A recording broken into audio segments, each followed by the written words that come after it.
नमस्कार दोस्तों, स्वागत है आप सबका जुडिशरी जंक्शन के इस चैनल में। आज के इस वीडियो में हम पढ़ेंगे टॉर्ट लॉ यानी कि अपकृत्य विधि का पार्ट सेकंड। इसके पहले जो वीडियो आई थी उसमें हमने पार्ट फर्स्ट देखा था और आज ये टॉर्ट लॉ का लास्ट लेक्चर भी होगा। ठीक है, तो दो वीडियो में ये कंप्लीट हो गया। अगर आपको इसका पीडीएफ चाहिए तो आप जाकर टेलीग्राम चैनल ज्वाइन करके वहाँ से पीडीएफ ले सकते हैं। टेलीग्राम चैनल का लिंक आपको मिल जाएगा डिस्क्रिप्शन बॉक्स में और कमेंट बॉक्स दोनों में ही। ठीक है, तो चलिए वीडियो शुरू करते हैं और पहले हम ये देखते हैं कि आज के इस वीडियो में हम टॉपिक क्या पढ़ेंगे। जैसे कि पिछली वीडियो में हमने क्या पढ़ा था, हमने कुछ टॉर्ट के डिफरेंस पढ़े थे। ठीक है, और आज की वीडियो में हम पढ़ेंगे कुछ टॉर्ट्स। देखते हैं क्या क्या होने वाला है। जैसे पहले कुछ स्पेसिफिक टॉर्ट होगा, जैसे कि नेग्लिजेंस, डिफेमेशन के बारे में, मैलिशियस प्रोसिक्यूशन के बारे में, न्यूसेंस के बारे में, नर्वस शॉक और ट्रेसपास के बारे में। उसके बाद दूसरी पढ़ेंगे कुछ लाइबिलिटी जो कि टॉर्ट में होती है, जैसे कि विकेरियस लाइबिलिटी, स्ट्रिक्ट लाइबिलिटी और एब्सोल्यूट लाइबिलिटी। उसके बाद डैमेजेस की जब हम बात करते हैं तो कितना डैमेजेस हम किसी को देंगे, मतलब हम कहाँ तक उसकी जो उसको डैमेज हो रहा है उसको देख सकते हैं, उसकी लिमिट्स क्या है। उसके लिए एक सिद्धांत है रिमोटनेस ऑफ डैमेजेस, जिसमें कि दो रूल हैं। एक है रूल ऑफ डायरेक्टनेस, एक दूसरा है रूल ऑफ रीजनेबल फोरसाइट। ठीक है, तो ये दोनों रूल ही हम देखेंगे और उसके बाद ये वीडियो खत्म हो जाएगा। चलिए ठीक है, तो सबसे पहले हम देखते हैं नेग्लिजेंस। नेग्लिजेंस उपेक्षा जो कि एक टॉर्ट है, ये क्या होता है। अब नेग्लिजेंस का मतलब क्या होता है। नेग्लिजेंस का मतलब होता है a breach of legal duty, मतलब कोई ऐसी लीगल ड्यूटी है जिसको हमने ब्रीच कर दिया। ठीक है, to take care which results in damage to the claimant, claimant या प्लेंटिफ बोल सकते हो आप। ठीक है, तो हम ऐसी कोई चीज जिसको कि हमें टेक केयर करनी चाहिए थी, ठीक है, उसकी देखभाल करनी चाहिए थी और वो हमारी लीगल ड्यूटी थी, लेकिन हमने उसको ब्रीच कर दिया, तो हम क्या मानेंगे कि हमने उपेक्षा कर दी। ठीक है, अब इसकी कुछ इसेंशियल एलिमेंट्स क्या हो सकते हैं। पहली बात कि ड्यूटी ऑफ केयर यानी देखभाल का कर्तव्य होना चाहिए, किसके प्रति, प्लेंटिफ के प्रति। यानी कि जो वादी है, मैंने पहले भी बताया कि डिफेंडेंट वो व्यक्ति होता है जो टॉर्ट कमिट करता है और प्लेंटिफ वो व्यक्ति होता है जिसके प्रति टॉर्ट कमिट होता है। तो जो डिफेंडेंट है उसकी ड्यूटी ऑफ केयर है प्लेंटिफ के प्रति। ठीक है, और सेकंड है ब्रीच ऑफ ड्यूटी, और जो डिफेंडेंट है जो उसकी ड्यूटी थी केयर करने की, उसने उसको ब्रीच कर दी। थर्ड क्या है, डैमेजेस, और इसके कारण जो प्लेंटिफ है उसको नुकसान हुआ। और फोर्थ क्या है, कजेशन यानी कारण संबंध, और जो नुकसान है उसका और जो कारण है उसका जो है कि वो सीधा उसमें संबंध होना चाहिए, मतलब जो नुकसान हुआ और जिस वजह से हुआ उन दोनों में संबंध होना चाहिए। ठीक है, इसमें हम एक केस देखेंगे। सबसे पहले बहुत ही ज्यादा इंपॉर्टेंट केस है ये, डोनोग्यू वर्सेस स्टीवेंसन 1932। और एक बात इसमें आप ध्यान रख लो, इसमें थे जस्टिस लॉर्ड एटकिन। कभी कभी एग्जाम में पूछ लिया जाता है कि इस केस में जज कौन थे। ठीक है, तो इसको आप याद रख लीजिए। इस केस में क्या हुआ था, जो मिस्टर डोनोग्यू थे वो एक रेस्टोरेंट में गए थे और उन्होंने जिंजर बियर की बॉटल मंगवाई जब पीने के लिए, तो उसमें उनको एक डेड स्नेल मिला, मरा हुआ एक घोंघा मिला उसमें। ठीक है, इससे क्या हुआ कि उनकी तबीयत खराब हो गई, मतलब सोच सोच के या फिर उसकी वजह से भी तबीयत खराब हो गई, वो बीमार पड़ गई। उसके बाद अब इशू ये उठा कि क्या कोई कॉन्ट्रैक्ट उस जो मैन्युफैक्चरर जो है जहाँ पे ये बोतल बनाई गई थी जिंजर वेयर की, क्या उनके बीच और जो डोनोग्यू हैं क्या उनके बीच में कोई भी कॉन्ट्रैक्ट हुआ था। क्या सिर्फ तभी वो बात कर सकती हैं जब उनके बीच में कॉन्ट्रैक्ट हुआ हो। तो इसमें डिसीजन क्या आया कि यस, ठीक है, the manufacturer owed a duty to care to the consumer, मतलब भले ही उन दोनों के बीच में आपस में कोई एग्रीमेंट नहीं हुआ हो सीधा सीधा, लेकिन फिर भी जो मैन्युफैक्चरर है, जो उसका निर्माता है, उसकी ये ड्यूटी ऑफ केयर बनती है दोनों के प्रति, यानी कि कस्टमर के प्रति, जितने भी कस्टमर है सबके प्रति। ठीक है, अब यहाँ से एक लीगल प्रिंसिपल निकल के आया, बहुत इंपॉर्टेंट है, एग्जाम में पूछा जाता है। यहाँ पे आया प्रिंसिपल ऑफ नेबर, मतलब पड़ोसी का सिद्धांत। जो उसमें कस्टमर है वो ये माना गया कि वो पड़ोसी है मैन्युफैक्चरर का। ठीक है, और उसकी जो है जो उसकी जो ड्यूटी ऑफ केयर है वो इम्पोर्टेंट है करना। ठीक है, तो यहाँ पे आया एक सिद्धांत प्रिंसिपल ऑफ नेबर।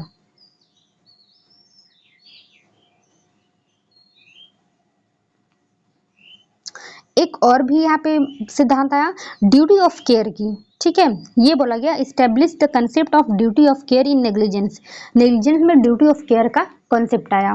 ठीक है, एक और केस हम देखते हैं, grant versus Australian knitting mills 1936। इसमें क्या हुआ था, जो डॉक्टर ग्रांट थे उन्होंने जो ऑस्ट्रेलियन निटिंग मिल्स कंपनी है वहां से एक अंडरवेयर खरीदा था, और उसके बाद जब उन्होंने उसको पहना तो उनकी त्वचा में जलन होने लगी। ये हो क्यों रहा था, क्योंकि कपड़े में ऐसे कुछ केमिकल्स होते हैं जिनको धुलना पड़ता है, और कंपनी ने ये नहीं किया था। ठीक है, तो उसमें जो उसके केमिकल्स थे वो बचे हुए थे। अब कोर्ट ने क्या कहा कि मैन्युफैक्चरर जो होगा वो लाइबल होगा नेग्लिजेंस के लिए। ठीक है, क्योंकि उन्होंने जो सामान खरीदा था उन्होंने मैन्युफैक्चरर पर भरोसा करके खरीदा था, और उसके बाद जो मैन्युफैक्चरर है उसकी ड्यूटी ऑफ केयर बनती है कि वो सही चीजों को दे।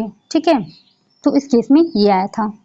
एक और केस है, आप चाहें तो इसको याद रख सकते हैं, Jacob Matthew versus state of Punjab 2005। ये भी रिलेटेड है नेग्लिजेंस से। ठीक है, अब एक और टॉपिक हम देख रहे हैं, सावधानी बरतने की सीमा यानी लिमिट क्या होगी। जैसे मैंने ऊपर बात की कि ड्यूटी ऑफ केयर है। ठीक है, एक सावधानी बरतने का वो जो एक काम है जो कि मैन्युफैक्चरर को अपनाना चाहिए। ठीक है, या फिर किसी भी एक व्यक्ति को दूसरे के प्रति रखनी चाहिए। तो हम क्या ये देखिए कि इसकी सीमा क्या हो सकती है, क्योंकि कोई भी चीज अनंत काल तक तो हो नहीं सकती, कुछ ना कुछ उसकी सीमा तो जरूर होगी।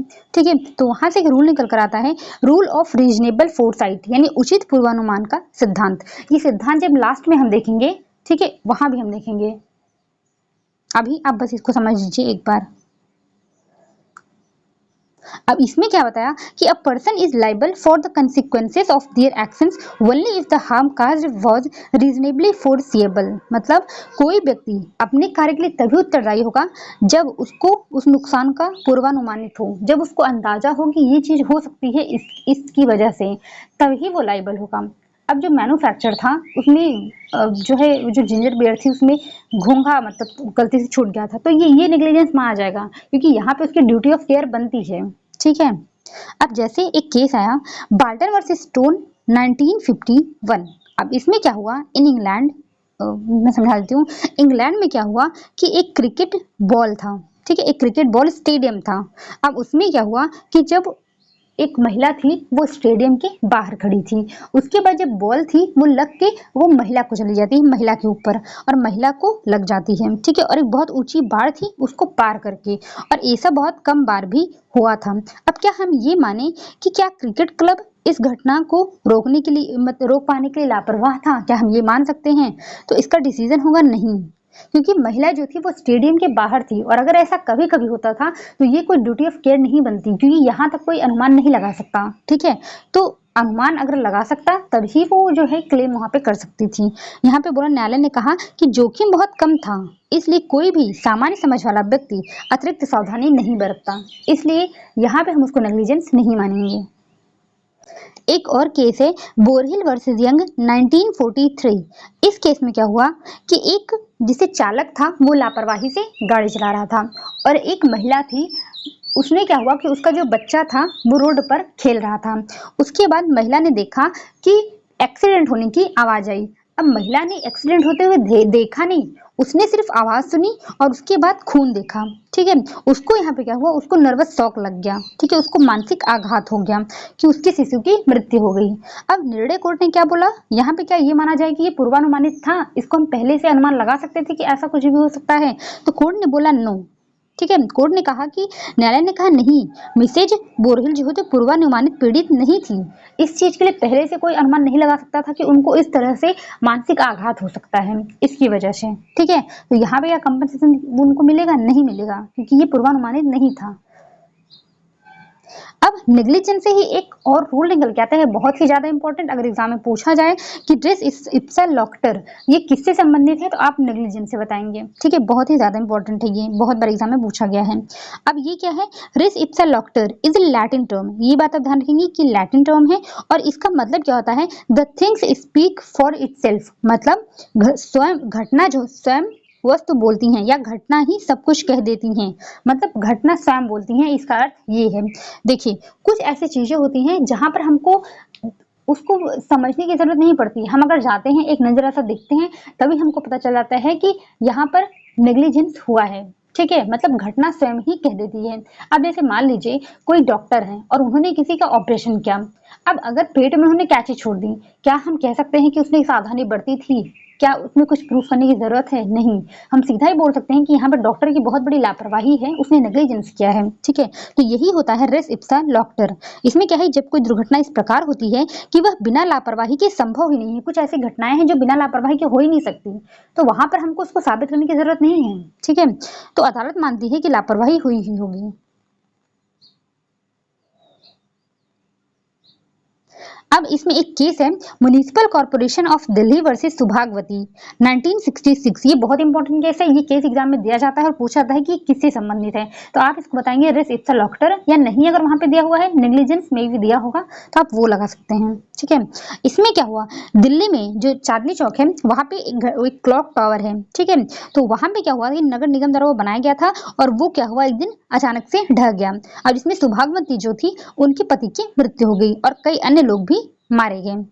अब कोर्ट ने क्या कहा, सुप्रीम कोर्ट ने कहा कि नगर निगम ने अपने कर्तव्य का पालन नहीं किया, उसने जान माल का नुकसान हुआ है, इसे निगम जो है लापरवाही का दोषी है। यहाँ सीधा ही दिख रहा है कि नगर निगम को जो उसकी केयर करनी चाहिए थी, ठीक है, वो उसने नहीं किया, सीधा उसने लापरवाही की है। तो देख के ही हम बता सकते हैं कि उसने लापरवाही करी है। तो रेस इप्सा लॉक्टर का सिद्धांत जो है यहाँ पर लागू होता है।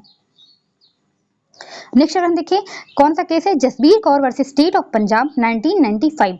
अब इस केस में क्या हुआ था, जो जसबीर कौर थी उनको डिलीवरी हुआ था एक सरकारी हॉस्पिटल में। ठीक है, और वहां पे जब वो बच्चा एक हॉस्पिटल में जब वो एक अंदर रूम में रखा गया था तो वहां से वो गायब हो जाता है, अचानक से शिशु गायब हो गया और अस्पताल वाले ये बता नहीं सके कि वो बच्चा गया कहाँ। अब कोर्ट ने क्या डिसीजन दिया इसमें, कोर्ट ने बोला कि अस्पताल पर क्या थी, जिम्मेदारी थी माँ और बच्चे की देखभाल करने की, और बच्चा अगर यहाँ पे गायब हो गया तो इसका मतलब हम सीधा ये बोल सकते हैं कि अस्पताल वाले ने नेग्लिजेंस किया है, बहुत बड़ी लापरवाही की है। तो रेस इप्सा लॉक्टर का सिद्धांत यहाँ भी लागू हुआ, बच्चा गायब होना लापरवाही का प्रमाण है।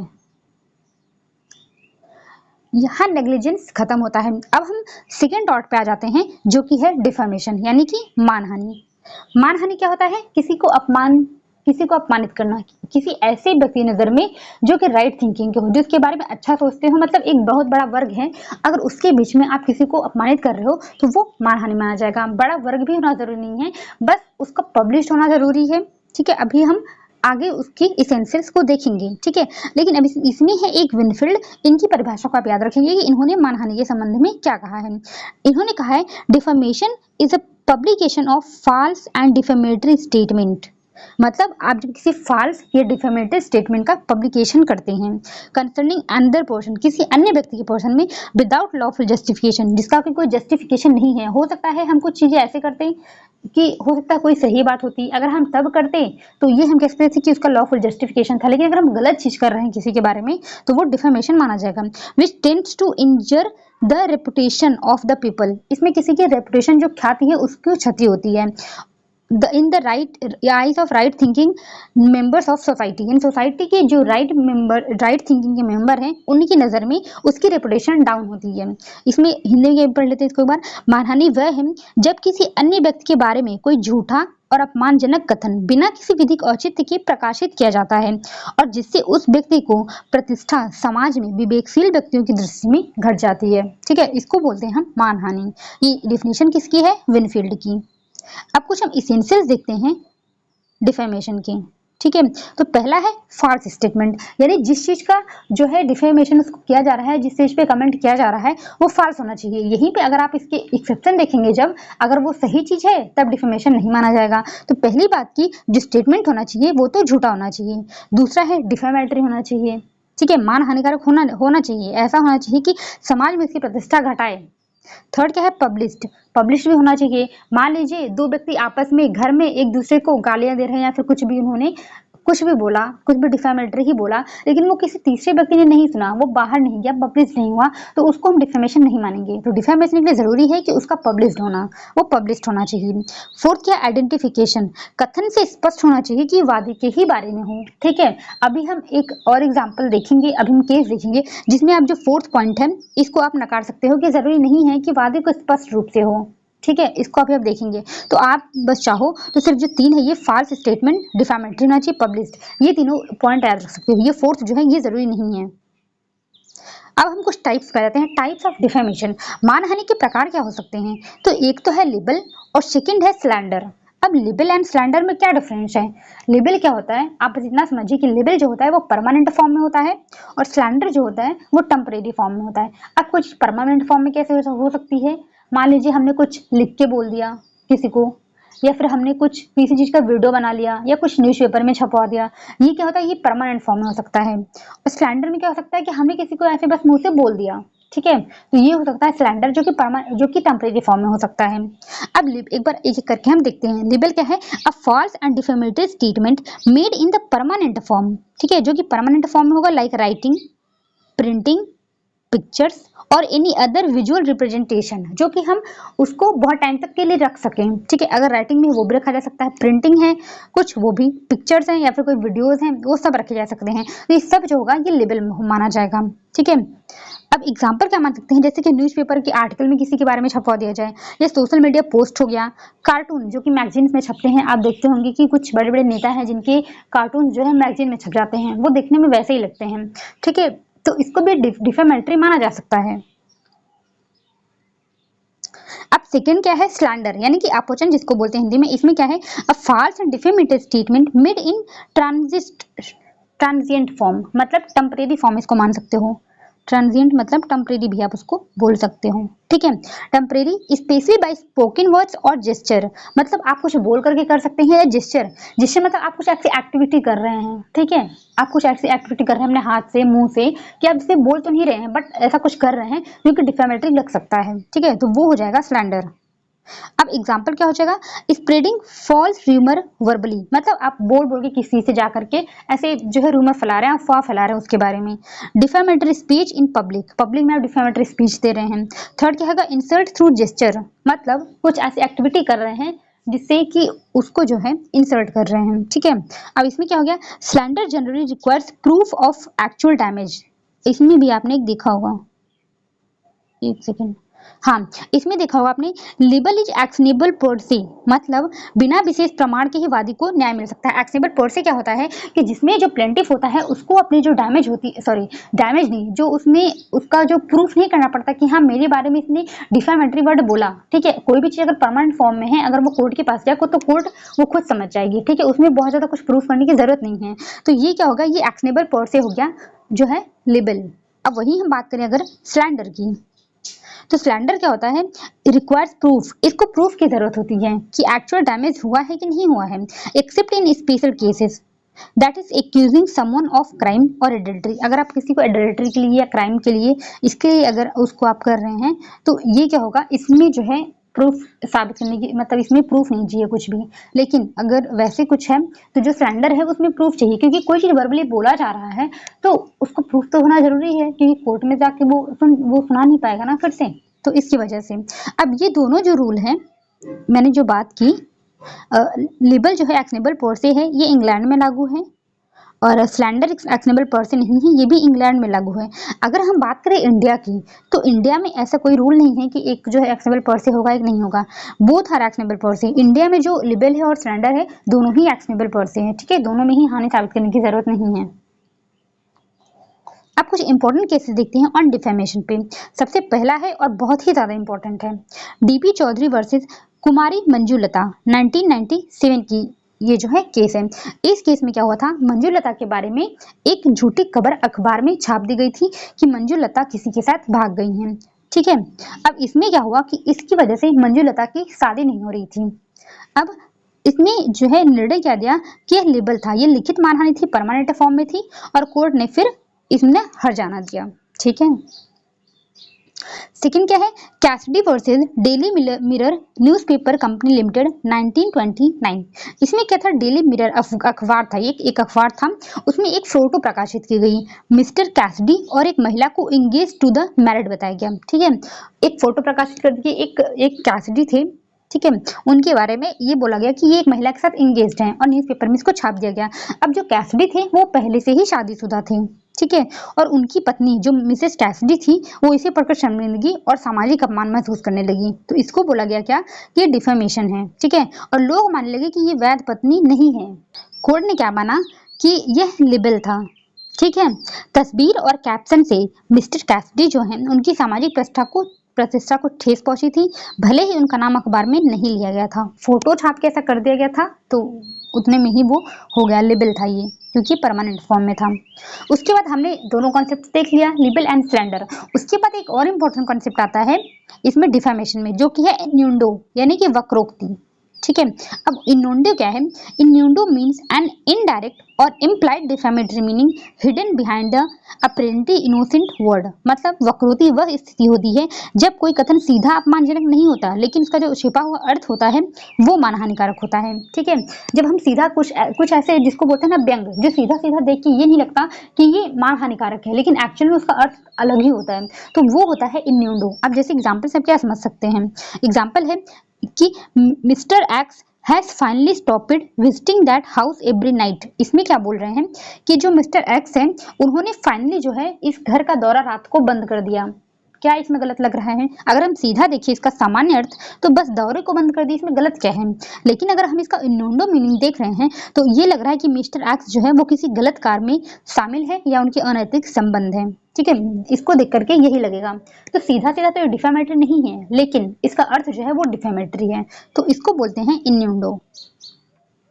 अब इसके कुछ इंपॉर्टेंट केस क्या हो गए? पहला है देखिए जैसे Tolley versus JS Fry and sons limited 1931।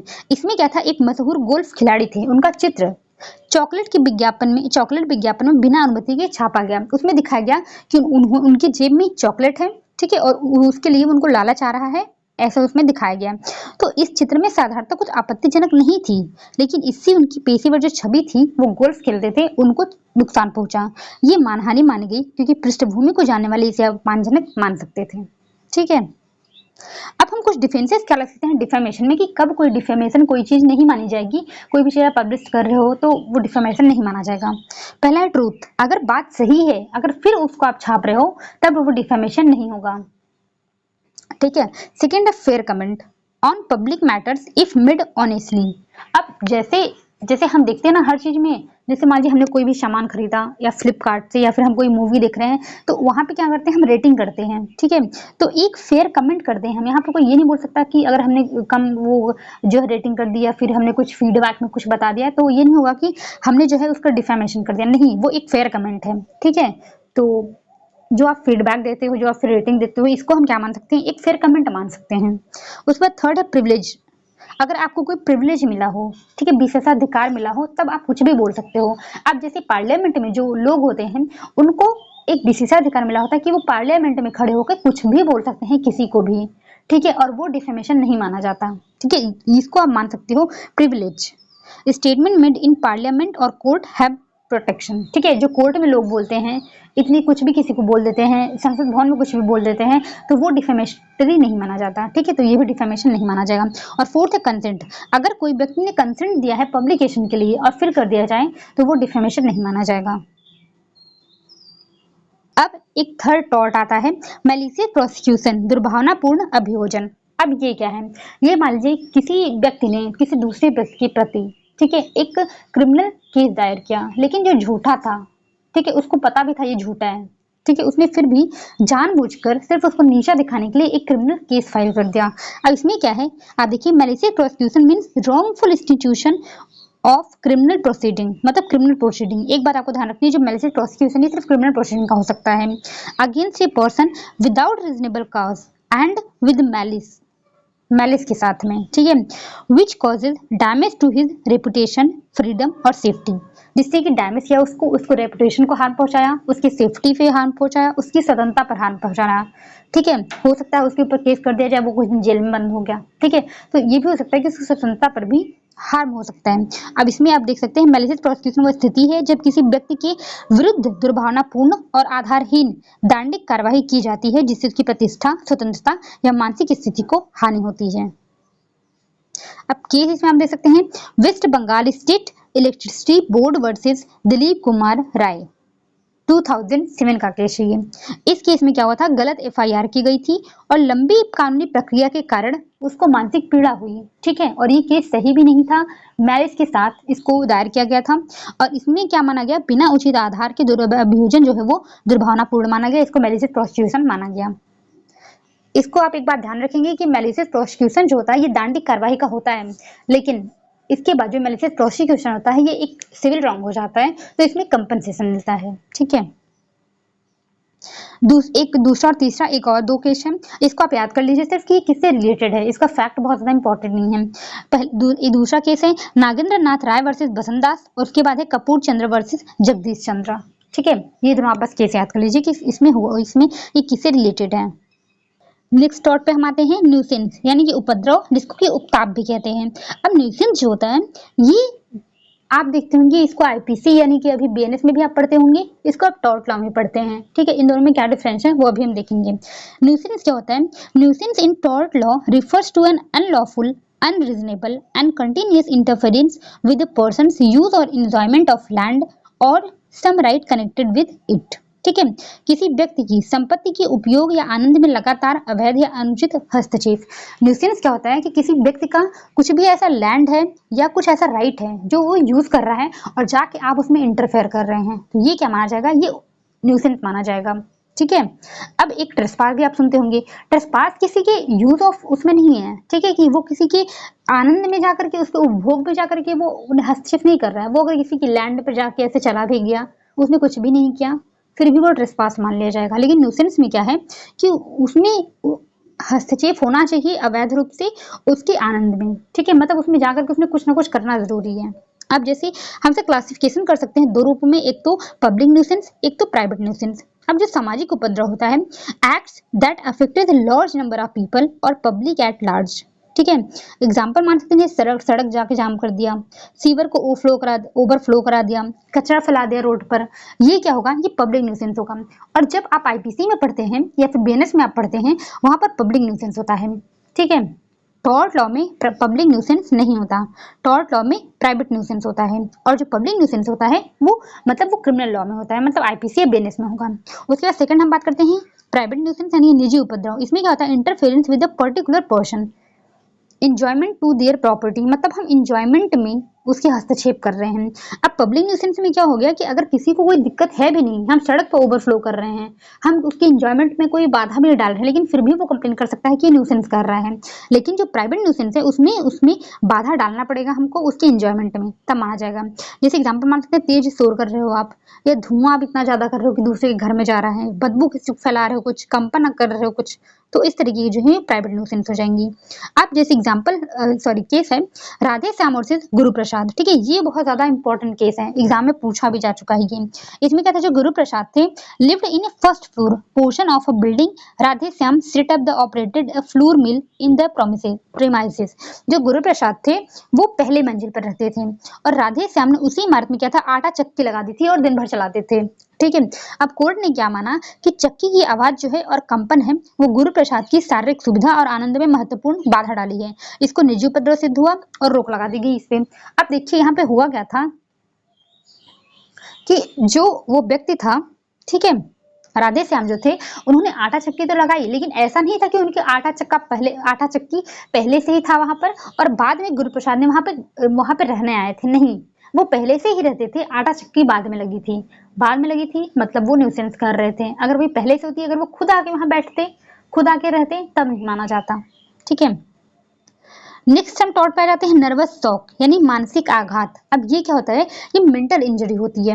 Mental injury caused by another's negligent और intentional act even without physical harm. आपको कोई फिजिकल हार्म हुआ हो या नहीं हुआ हो, अगर किसी के एक्ट से, जो कि नेग्लिजेंट एक्ट हो सकता है या फिर इंटेंशनल कोई व्यक्ति ऐसा काम करे जिससे आपको मेंटल इंजरी हो जाए, ठीक है, नर्वस शॉक लग जाए, उसको हम बोलेंगे नर्वस शॉक। अब इसके एसेंशियल क्या है, मानसिक क्षति जो होनी चाहिए वास्तविक होनी चाहिए, प्रतिवादी के कृत्य से हो, ऐसे कि किसी भी चीज से जो डिफेंडेंट है उसने किया हो।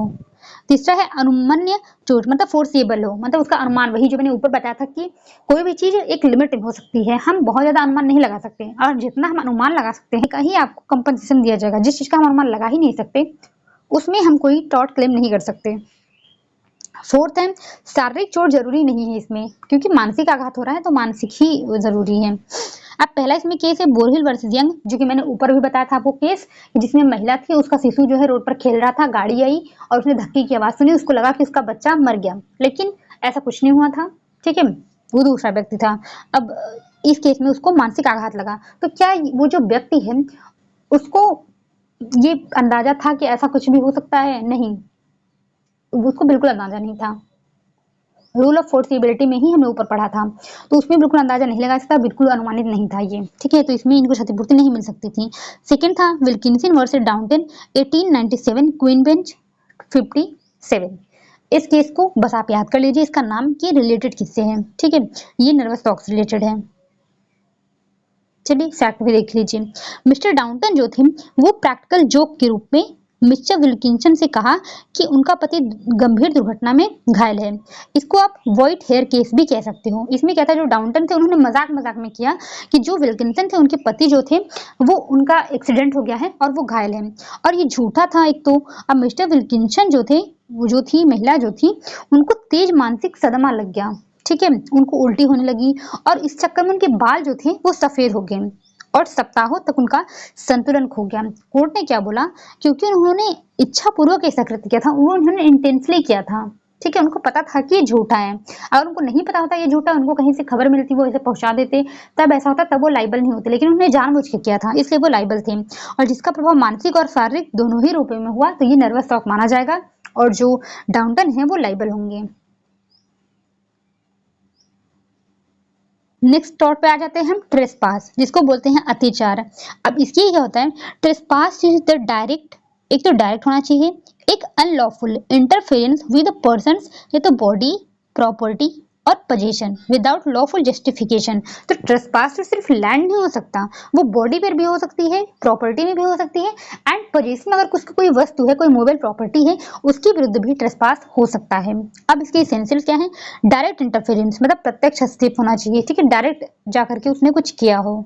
सेकंड है विदाउट लीगल अथॉरिटी, बिना किसी लीगल अथॉरिटी के। अब जैसे ट्रेसपास टू लैंड है, तो अगर कोई व्यक्ति बिना किसी लॉफुल जस्टिफिकेशन किसी घर में घुस जाता है, तब क्या होगा, तब तो वो जो है ट्रेसपास माना जाएगा। अगर मान लीजिए कि वहीं एक पुलिस अधिकारी और वो किसी घर में घुस गया, ठीक है, किसी को अरेस्ट करने के लिए विदाउट वारंट उसको गिरफ्तार करने का अधिकार है कॉग्निजेबल केसेस में, अगर वो घुस गया वहां पे, तो क्या उसको ट्रेसपास मानेंगे हम? नहीं, क्योंकि उनके पास लॉफुल जस्टिफिकेशन है। लेकिन अगर कोई व्यक्ति विदाउट लॉफुल जस्टिफिकेशन घुस रहा है, तो उसको हम बोलेंगे टॉर्ट, सॉरी, उसको हम बोलेंगे टॉर्ट यानी कि ट्रेसपास बोलेंगे, ठीक है। अब इसमें क्या है, third, intent not always necessary, यहाँ पे इंटेंशन की कोई जरूरत नहीं है। अगर आप गए, आप अच्छे इरादे से गए हो, बुरे इरादे से गए हो, अगर आप वहां पर गए, यू आर लायबल, ठीक है।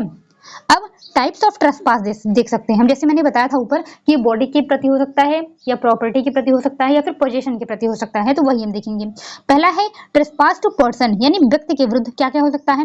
पहला है असॉल्ट यानी कि आक्रमण या हमला जिसको बोलते हैं, सेकंड है बैटरी, और थर्ड है फॉल्स इम्प्रिजनमेंट। इसको तीनों को अभी हम देखेंगे। ट्रेसपास टू पर्सन में ये तीन चीज हो गई। ट्रेसपास टू लैंड में हो गया, जैसे बिना किसी की जमीन, बिना अनुमति किसी की जमीन में घुसना, ठीक है, या फिर आप उसकी जमीन में तो नहीं घुस रहे हैं, लेकिन किसी वस्तु को जमीन पर आप उसके फेंक रहे हैं, ठीक है, ये हो जाएगा ट्रेसपास टू लैंड हो जाएगा। यह है जमीन के ऊपर से या नीचे से हस्तक्षेप करना, ठीक है। अब तीसरा है ट्रेसपास टू गुड्स, जैसे आपके पास कोई संपत्ति है, उसको बिना पूछे आपने ले लिया, उसको छू दिया, ठीक है, तो वो क्या हो जाएगा, ट्रेसपास टू गुड्स हो जाएगा। अब सबसे पहले जो ट्रेसपास टू बॉडी थी, मतलब उसमें हम देखते हैं असॉल्ट। सबसे पहले हम देखेंगे आक्रमण या हमला जिसको बोलते हैं। अब देखिए असॉल्ट मतलब क्या होता है, assault is an act which creates in the mind of another person a reasonable apprehension और इमिनेंट बैटरी और use of force without any physical contact. मतलब आप किसी को भय दिखा रहे हो, आप तो कुछ फिजिकल कांटेक्ट उसके साथ नहीं कर रहे हो, लेकिन आप उसके साथ ये दिखा रहे हो कि आप अभी फोर्स का यूज उसके ऊपर कर दोगे। अब एग्जांपल जैसे मान सकते हो, किसी को धमकी देना कि अभी मारूंगा, दूर से हम कहते हैं एक छल्लू उठाया और बोला कि अभी मारूंगा, ठीक है, या फिर मुक्का दिखाया किसी को दूर से ही ऐसे, तो ये क्या हो सकता है, ये एप्रीहेंशन ऑफ फियर है, ठीक है, हमको एक डर हो रहा है कि वो अभी मार देगा, तो ये क्या होता है, ये हो गया असॉल्ट। अब असॉल्ट जो है बैटरी के पहले की अवस्था है।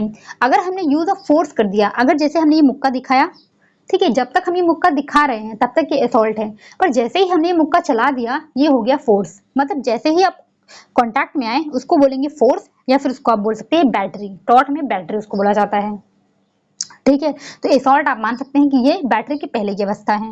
अब इंपॉर्टेंट केस लॉज क्या है, पहले है स्टीफेंस वर्सेस मायर्स 1830। इसमें क्या हुआ था कि उसने हाथ उठाया ऐसे और उसके पास भी था, आपको ये भी दिखना पड़ेगा कि वो पास में होना चाहिए। अब मान लीजिए चलते ट्रेन में जाकर कोई मुक्का दिखा रहा है और आप बोलो कि इम्प्रीहेंशन ऑफ फियर है, तो हो नहीं सकता, क्यों, क्योंकि चलते ट्रेन में ऐसे कोई मुक्का दिखा रहा है, उससे क्या ही कर लेगा। तो वो पास में भी होना चाहिए, इतने वो नजदीक आपके हो कि वो एक्टिविटी अपनी कर सके। अगर उसने मुक्का दिखाया है तो वो मार भी सके, छड़ी उठाई हो तो उसने मार भी सके, ठीक है, इतना होना चाहिए। तो क्या है इसमें, हाथ उठाया और पास भी था लेकिन उसको रोक दिया गया, उसको नहीं मारने दिया गया, लेकिन इसमें असॉल्ट माना गया। सेकेंड है टर्बिविले वर्सेस सेवेज 1669। इसमें इसमें क्या था, कोर्ट में दो लोग थे, उसमें एक ने ऐसे बोला कि अगर कोर्ट खुला ना होता तो मैं तुमको बहुत मारता, उसने ऐसा बोला, ठीक है, कोर्ट खुला ना होता तो मारता। असॉल्ट नहीं हुआ क्योंकि ये जो है पास में नहीं थे, ठीक है, इसलिए इसमें असॉल्ट नहीं हुआ था। अब ये तो होगी असॉल्ट की कहानी। अब हम सेकंड देखते हैं बैटरी, प्रहार, जो असॉल्ट की बाद की चीजें हैं, ठीक है, पहले असॉल्ट होता है देन बैटरी होता है। अब बैटरी क्या है, is intentional and direct application of force, मतलब हम फोर्स का यूज कर रहे हैं, another person without lawful justification, मतलब बिना वैध कारण के हम किसी अन्य व्यक्ति पर बल का प्रयोग करते हैं, ये शारीरिक संपर्क उससे करते हैं, तो उसको हम बोलेंगे बैटरी। एग्जाम्पल क्या है, किसी को थप्पड़ मारना, जब तक आपने थप्पड़ के लिए हाथ ऐसे किया होगा, मतलब ऐसे उठाया होगा हाथ, तब तक वो रहा होगा असॉल्ट, बट जैसे ही आपने थप्पड़ लगा दिया वो बन गया बैटरी। पहला है किसी को धक्का देना, धक्का देने के लिए आपने हाथ उठाया, ये था असॉल्ट, धक्का आपने दे दिया, आपने जैसे उसको स्पर्श किया, बैटरी हो गया। बिना अनुमति के शरीर को छूना, बैटरी हो गया। किसी पर पानी या पत्थर फेंकना, जब तक पत्थर हवा में है, आपके हाथ में है, तब तक वो है असॉल्ट, बट जैसे ही वो पत्थर उसके सिर पर लगा, पानी उसके सिर पर लगा या कहीं भी लगा, वो हो जाएगा बैटरी, ठीक है।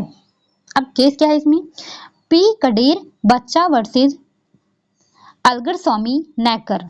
अब इस केस में हुआ था, वादी एक अस्पताल में इलाजरत कैदी थे, ठीक है, उनका इलाज चल रहा था एक अस्पताल में। अब पुलिस ने क्या किया, जंजीरों से और बेड़ियों से अस्पताल की खिड़की में उसको बांध दिया, उसे खतरनाक जानवर की तरह पेश किया गया। अब ये क्या माना गया, ट्रेसपास टू पर्सन था ये।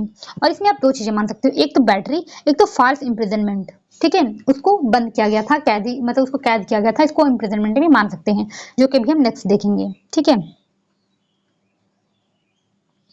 नेक्स्ट हम आ ही गए फॉल्स इम्प्रिजनमेंट, हमने असॉल्ट देखा, हमने बैटरी देखी, अब हम तीसरा आ गए ट्रेसपास टू पर्सन में फॉल्स इम्प्रिजनमेंट। अब ये क्या है, false imprisonment is an unlawful and total restraint, ये आपको ध्यान रखना है, टोटल रिस्ट्रेंट, इससे भी क्वेश्चन बन जाते हैं, टोटल रिस्ट्रेंट दे देगा या फिर पार्शियल रिस्ट्रेंट दे देगा, तो आपको ध्यान रखना है कि टोटल रिस्ट्रेंट होना चाहिए on a persons freedom of movement without lawful justification. मतलब फॉल्स इम्प्रिजनमेंट एक स्थिति है जिसमें किसी व्यक्ति को गैर कानूनी तरीके से और पूरी तरह से उसकी आवागमन की स्वतंत्रता से वंचित किया जाए बिना किसी वैध कारण के, मतलब उसको हम कहीं आने जाने नहीं दे रहे हैं, तो ये हो जाएगा फॉल्स इम्प्रिजनमेंट। इसी कुछ एसेंशियल्स क्या हो गए, ठीक है, सॉरी, कंप्लीट रिस्ट्रेंट, मतलब पूर्ण रोक, पार्शियल में नहीं होना चाहिए, कंप्लीट रोक होना चाहिए उसके बाद, ठीक है, पूरी तरह मतलब चारों तरफ से रोका गया हो, भागने का कोई भी रास्ता उपलब्ध नहीं हो। दूसरा है अनलॉफुल होना चाहिए, तीसरा है विदाउट कंसेंट होना चाहिए, और चौथा है knowledge of restraint not necessary, जानकारी जरूरी नहीं है। अगर आप किसी व्यक्ति को फॉल्स इम्प्रिजनमेंट कर रहे हो, जरूरी नहीं कि वो व्यक्ति जानता ही हो। अगर मान लीजिए कोई व्यक्ति नींद में सोया हुआ है, आप उसके घर के बाहर ताला लगा के चले गए, और उसको नहीं पता है कि घर में ताला लग गया है, मैं इसमें कैद हो चुका हूँ, लेकिन फिर भी ये फॉल्स इम्प्रिजनमेंट माना जाएगा, ठीक है। एग्जाम्पल है किसी के कमरे में ताला कर बंद कर देना, दुकान में ग्राहक को बाहर जाने से रोकना, ठीक है, बाहर आपने जान दे रहे हो उसको, तो ये भी होगा फॉल्स इम्प्रिजनमेंट। केस क्या है इसका, पहला बर्ड वर्सेस जोन्स 1845, इसमें क्या था, आंशिक रोक थी, फॉल्स इम्प्रिजनमेंट नहीं माना गया क्योंकि फॉल्स इम्प्रिजनमेंट में टोटली रिस्ट्रेंट होना चाहिए, ठीक है। सेकंड है मीरिंग वर्सेस ग्राहम व्हाइट 1920, इसमें क्या था, व्यक्ति को पता न भी हो फिर भी रॉन्गफुल डिटेंशन माना जाएगा। जैसे मैंने बता दिया कि उसको नहीं पता हो, अगर वो नींद में भी सोया हो, आपने उसको जाके बंद कर दिया, कहीं आप उठा लेंगे उसको नहीं पता चल पाया, फिर भी वो फॉल्स इम्प्रिजनमेंट हो जाएगा। थर्ड क्या है, Rudal Shah versus state of India, sorry state of Bihar और इंडिया का है, मतलब केस ये, इसमें था कोर्ट द्वारा निर्दोष घोषित होने के बावजूद उसको 14 साल तक जेल में रखा गया, फॉल्स इम्प्रिजनमेंट माना गया क्योंकि वो निर्दोष था फिर भी उसको जेल में रखा गया, ठीक है। फोर्थ क्या है, भगवान दास वर्सेस स्टेट ऑफ राजस्थान, इसमें क्या था, मानसिक रोगी को बिना मेडिकल आधार के कैद किया गया, इसको माना गया फॉल्स इम्प्रिजनमेंट माना गया क्योंकि कोई मेडिकल आधार भी नहीं था, फिर भी उसको मानसिक रोगी की तरह उसको ट्रीट किया गया, उसको कैद करके रखा गया, तो ये माना जाएगा रॉन्गफुल रिस्ट्रेंट मान सकते हैं, फिर फॉल्स इम्प्रिजनमेंट, ठीक है। अब तक हमने जो देखा वो था स्पेसिफिक टॉर्ट, और आगे हम देखेंगे लाइबिलिटी, जैसे कि विकैरियस लाइबिलिटी, एब्सोल्यूट लाइबिलिटी और स्ट्रिक्ट लाइबिलिटी, ठीक है, ये तीनों हम देखेंगे। तो सबसे पहले हम देखेंगे विकैरियस लाइबिलिटी, प्रतिनिधिक दायित्व क्या होता है। इसमें क्या होता है, vicarious liability means when one person is held responsible for the wrongful act of another. जब हम एक कार्य के लिए किसी दूसरे व्यक्ति को लायबल मानते हैं उसको बोलते हैं विकैरियस लायबिलिटी, ठीक है, प्रातिनिधिक दायित्व। Due to a special relationship like employer and employee during the course of employment. अगर कोर्स ऑफ एम्प्लॉयमेंट में मान लीजिए एग्जाम्पल से आप मान लीजिए यहाँ यह ड्राइवर ने ड्यूटी पर रहते हुए लापरवाही से एक्सीडेंट किया, मालिक जिम्मेदार होगा, ठीक है। अगर आप देखते होंगे ड्राइवर है, अगर वो रोड पर ऐसे जा रहा है, मालिक की गाड़ी है, उसने एक्सीडेंट कर दिया, वो कोर्स ऑफ एम्प्लॉयमेंट में है, उसने नियोजन के दौरान किया है, तो उसमें जो मालिक है वो भी लायबल माना जाता है, ठीक है, जबकि वो गाड़ी नहीं चला रहा है। इसको बोलते हैं विकैरियस लायबिलिटी। ऐसा नहीं है कि जिम्मेदारी सिर्फ मालिक की होगी, ड्राइवर भी लायबल होगा मालिक के साथ में, ठीक है, लेकिन मालिक भी लायबल होगा। इसको बोलते हैं विकैरियस लायबिलिटी। इसके रिगार्डिंग दो बहुत इंपॉर्टेंट मैगजीम हैं, उसको आप याद रखेंगे। पहला है क्वी फैसिट पर एलियम फैसिट पर से, मतलब he who acts through another acts himself, मतलब जो किसी अन्य के माध्यम से कार्य कराता है वह स्वयं कार्य करता है। अब मान लीजिए ड्राइवर गाड़ी चला रहा है, तो अगर वो किसी अन्य के बिहाफ पे कर रहा है तो ऐसा माना जाएगा कि वो कार्य जो है वो मालिक ही कर रहा है, ठीक है। तो कोई कार्य जो किसी अन्य व्यक्ति से कराता है ऐसा माना जाएगा कि वो कार्य आपने ही किया है। सेकंड क्या है, रिस्पोर्डिएट सुपीरियर, इसमें बोलता है लेट द मास्टर आंसर, मालिक को उत्तर देना चाहिए, ठीक है। ये दोनों मैगजीम आप याद रखो। इंपॉर्टेंट केस लॉस क्या है इसके, पहला है state of Rajasthan versus Vidyavati, ठीक है। ये जो मैंने बताया था लायबिलिटी ऑफ स्टेट, वहां भी ये केस मिल जाएगा। इसमें क्या था, सरकारी कर्मचारी द्वारा लापरवाही से एक्सीडेंट किया गया, राज्य उत्तरदायी हुआ, ठीक है। जो उसका कर्मचारी था एक्सीडेंट तो उसने किया, लेकिन लायबल कौन हुआ, राज्य हुआ, ठीक है। दूसरा है लिम्पस versus London general omnibus company 1862। इसमें क्या था, ड्राइवर ने मालिक के आदेश के विरुद्ध रेस की, फिर भी कंपनी जिम्मेदार मानेगी क्योंकि कार्य ड्यूटी के दौरान हुआ था। मतलब कोर्स ऑफ एम्प्लॉयमेंट होना चाहिए, अगर कार्य ड्यूटी के दौरान हुआ है तभी मालिक लायबल होगा। यहाँ भले ही मालिक ने उसको मना किया था लेकिन फिर भी मालिक लायबल होगा। तीसरा है Beard versus London general omnibus company 1900, ठीक है। इसमें क्या किसमें क्या था, कंडक्टर ने ड्राइविंग की और दुर्घटना हुई, कंपनी जिम्मेदार नहीं हुई क्योंकि कार ड्यूटी के बाहर था। अगर कार्य कोर्स ऑफ एम्प्लॉयमेंट में नहीं है, अगर मान लीजिए एक ड्यूटी का टाइम होता है, अगर उससे बाहर जाके वो कुछ कर रहा है और तब हो रहा है अगर कुछ भी, तो वो मालिक उसके लिए लायबल नहीं होगा।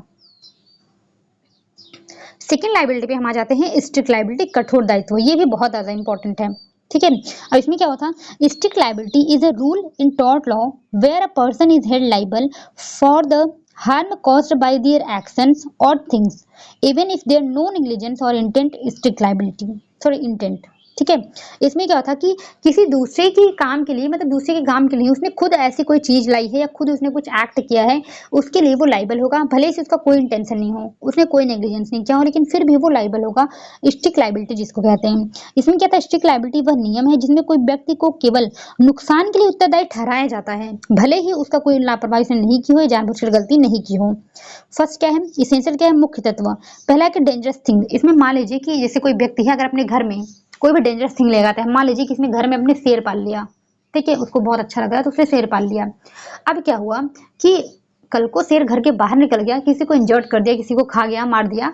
आप उसमें वो जो उसमें रखा उसके मालिक वो ये नहीं कह सकता ना कि मैंने चीजें अपने घर में रखी थी या मैं इससे लायबल नहीं होऊंगा, वो चला गया घर से निकल के, ठीक है, वो ऐसा नहीं बोल सकता। उसका कोई नेग्लिजेंस ना रहा हो, वो अपने से चला गया हो निकल करके किसी कारण से, या फिर उसने जानबूझकर कुछ नहीं किया हो लेकिन फिर भी वो चला गया हो, फिर भी उसकी लायबिलिटी होगी। क्योंकि अगर आप अपने घर में, आप अपने लैंड पे कुछ भी खतरनाक चीज रखते हो तो आपकी लायबिलिटी है कि आप उसका केयर करो, आप उसको बाहर नहीं जाने दो, ठीक है। तो इसेंशियल क्या हो जाएंगे, डेंजरस थिंग, जैसे कि क्या आप रख रहे हो, गैस, बिजली, पानी, जहर, विस्फोटक अगर आपने घर में रख रहे हो, या फिर कोई जानवर खतरनाक रख रहे हो। सेकंड क्या है, एस्केप, अगर वस्तु जो है वो व्यक्ति की भूमि से बाहर निकलकर किसी अन्य की संपत्ति को नुकसान पहुंचाएगा, तब माना जाएगा स्ट्रिक्ट लायबिलिटी। तीसरा non natural use of land, ठीक है, भूमि का अप्राकृतिक उपयोग, जो आप कर रहे हो यूज, गैस, धुआं, वो कोई नेचुरल यूज नहीं है, ठीक है। शेर पाल लिया घर में, क्या नेचुरल यूज है, ठीक है। जैसे जलाशय खोद दिया घर में, रासायनिक फैक्ट्री लगा दी घर में, ये कोई नेचुरल यूज नहीं है। अगर कोई इस तरह का काम कर रहा है उसकी पूरी की पूरी लायबिलिटी बनेगी, ठीक है, भले इसमें कोई नेग्लिजेंस किया हो, कोई इसका इंटेंशन हो या नहीं हो, इससे मतलब नहीं है।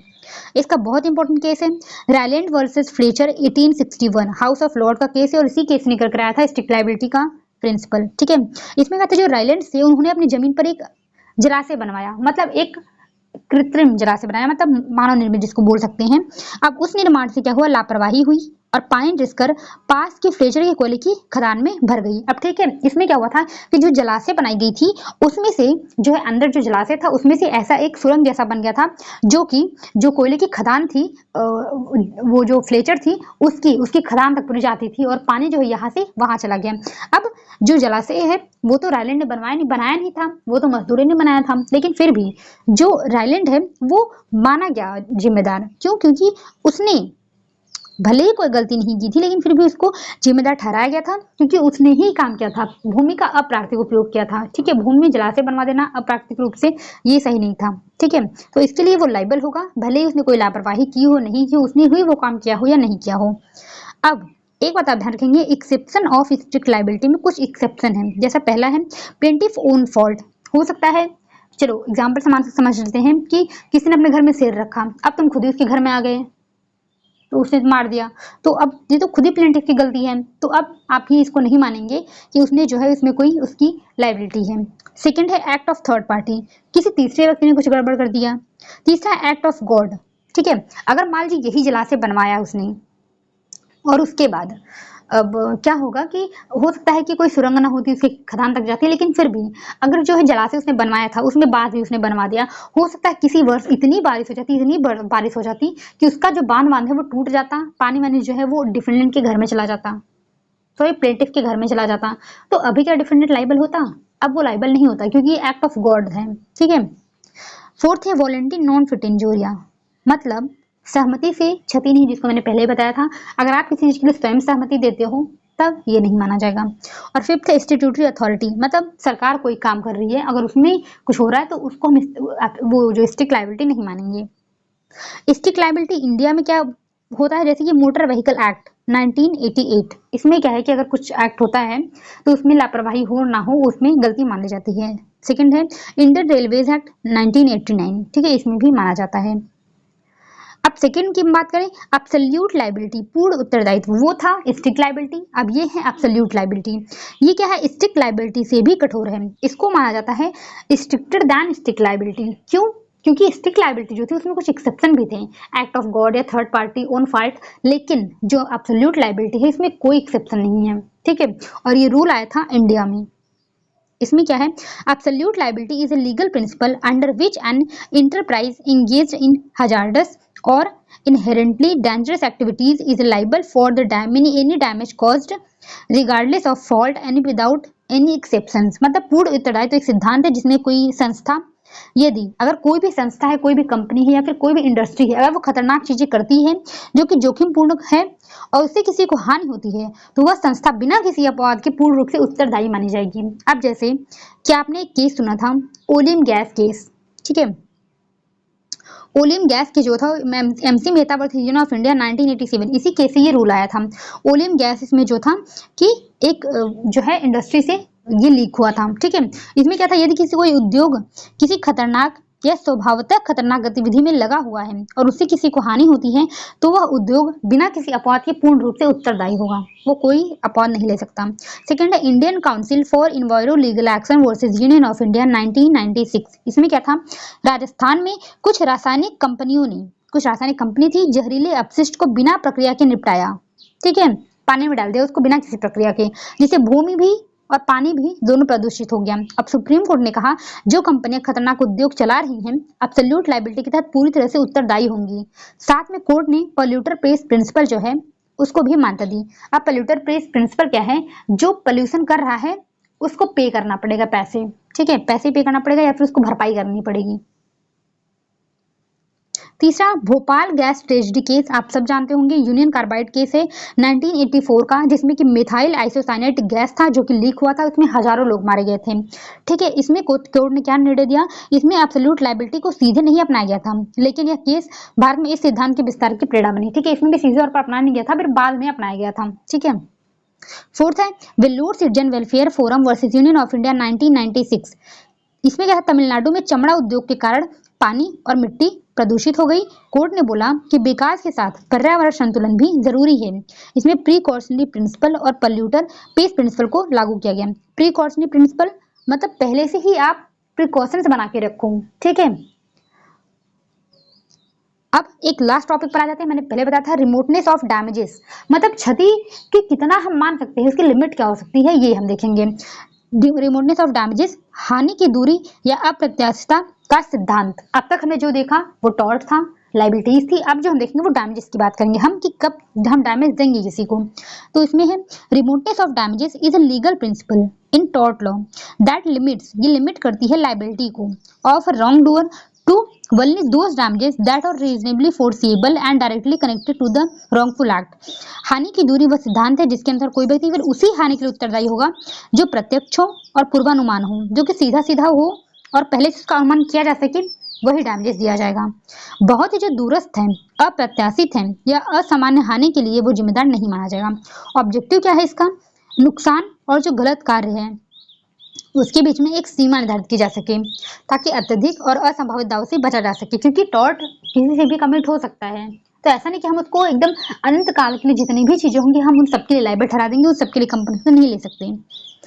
अब इसमें दो चीजें आई, एक तो डायरेक्टनेस टेस्ट, एक फोर्सिबिलिटी टेस्ट, दो टेस्ट आया। ठीक है, पहला अगर हम देखिए डायरेक्टनेस टेस्ट, इसमें क्या हुआ था, अगर नुकसान सीधा परिणाम है गलत काम का तो दोषी जिम्मेदार है, चाहे वह अनुमानित हो या नहीं हो। इसमें बोला गया कि अगर सीधा परिणाम है तो वो माना ही जाएगा लाइबल, चाहे उसने पहले से अनुमान लगाया हो नहीं लगाया हो। पहला इसमें केस है re Polemis versus Furness Withy and company limited 1921, इसी केस से ये आया था, ये आप ध्यान रखेंगे। इसमें क्या हुआ था, चिंगारी से विस्फोट हुआ था। ठीक है, और इसमें क्या हुआ था कि इसका सीधा ही नतीजा था, तो ये जिम्मेदारी होगी। नाव थी वहां पर, तो वहां पे आग लग गई थी। ठीक है, वहां चिंगारी से, तो इसकी वजह से इसको लायबल माना जाएगा। दूसरा Smith versus London and south western company 1870, इसको बस आप नाम याद रखिए किससे रिलेटेड है, ये डायरेक्टनेस टेस्ट से संबंधित है। दूसरा अगर हम बात करें फोर्सिबिलिटी टेस्ट की, इसमें क्या था, सिर्फ वही नुकसान मिलेगा जो पूर्व से अनुमानित हो। उसमें क्या बोला गया था कि डायरेक्ट कॉन्सिक्वेंस है उसका, तो भले से पहले से अनुमानित हो नहीं अनुमानित हो कंपनसेशन मिलना चाहिए। बट इसमें क्या बोला गया कि अगर पहले से जो अनुमानित है सिर्फ उसी का मिलेगा। पहला क्या है इसमें, ओवरसीज टैंकशिप यूके का केस है, Limited versus Morts Dock and Engineering Company Limited, इसको बोलते हैं वैगन माउंट केस भी बोलते हैं। ठीक है, 1961 का है ये। इसमें भी क्या था कि मतलब वो जहाज थी, तो वहां पे क्या था कि वो तेल रिसने से पानी में आग लग गई थी। ठीक है, तो इसमें क्या बोला गया, अगर विस्फोट की संभावना पहले नहीं दिखती तो जिम्मेदारी नहीं होती। ठीक है, इसमें बोला गया कि अगर संभावना पहले दिखती तो जिम्मेदारी होती, नहीं दिखी तो जिम्मेदारी नहीं होगी। इस केस से निकल कर आया था रूल ऑफ फोर्सिबिलिटी टेस्ट, इसी केस से निकल करके आया था। एक और केस है ग्रीनलैंड वर्सेस चैपलिन 1850, इस केस में तय था आज के समय में हम कौन सा रूल फॉलो करते हैं, इसकी बात की गई थी इस केस में। इसमें बोला गया जो फोर्सिबिलिटी टेस्ट है उसको ज्यादा महत्व मिलता है आज के समय में, क्योंकि यह न्यायोचित दायरे में रखता है किसी भी जिम्मेदारी को। ठीक है, तो ये हो जाएगा पूरा कॉन्सेप्ट। मुझे लगता है वीडियो आपको पसंद आई होगी, समझ में आया होगा। जैसा भी रहा आप मुझे अपना फीडबैक दे सकते हैं। और आज ये टॉर्ट लॉ कंप्लीट हो गया। अब जो नेक्स्ट वीडियो आएगी उसमें हम क्या पढ़ेंगे, उसमें इसके एमसीक्यू देखेंगे हम। ठीक है, मिलते हैं नेक्स्ट वीडियो में। Thank you.